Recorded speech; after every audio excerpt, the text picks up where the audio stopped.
ভারতের মাজলুম অসহায় মুসলমান, নির্যাতিত মুসলমানদের পাশে আমাদের সামর্থ্য অনুযায়ী দাঁড়ানোটা ফরজ।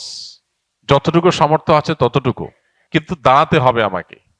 যতটুকু যেভাবে সম্ভব ততটুকু সেভাবে আমাদেরকে দাঁড়ানোর চেষ্টা করতে হবে।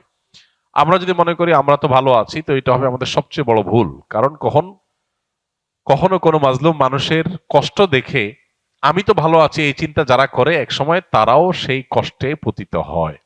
অতএব আমাদের ইমানই যে চেতনা, আমাদের যে মানবিক মূল্যবোধ, সেটার তাগাদায় ভারতের মুসলিম নিধন, ভারতে মুসলমানদের মসজিদ মাদ্রাসা একের পর এক উচ্ছেদ করা, দখল করার যে মহোৎসব চলছে, সেখানে বিভিন্ন ছুতা অজুহাতে বিভিন্ন নাটক সাজিয়ে সেখানে মুসলমানদের নিধন করাকে যে হালাল করা হচ্ছে, এটার বিরুদ্ধে আমাদের প্রত্যেকটা মানুষকে সর্বোচ্চ প্রতিবাদ যার যার জায়গা থেকে জানাতে হবে, এবং সেখানে এ জাতীয় জুলুম যেন বন্ধ হয় সেটার জন্য আমাদের সরকারকে চাপ দেওয়া, সরকারের মাধ্যমে প্রতিবাদ জানানো, রাষ্ট্রীয়ভাবে বিভিন্নভাবে, এটা আমাদের অব্যাহত রাখতে হবে। ইতিমধ্যে আমাদের সরকারিভাবে আলহামদুলিল্লাহ নিন্দা জানানো হয়েছে, এবং সেখানে সংখ্যালঘু মুসলমানদের প্রতি জুলুম বন্ধ করার আহ্বান জানানো হয়েছে। সন্দেহ এটা প্রশংসনীয় কাজ, এটা অব্যাহত রাখতে হবে।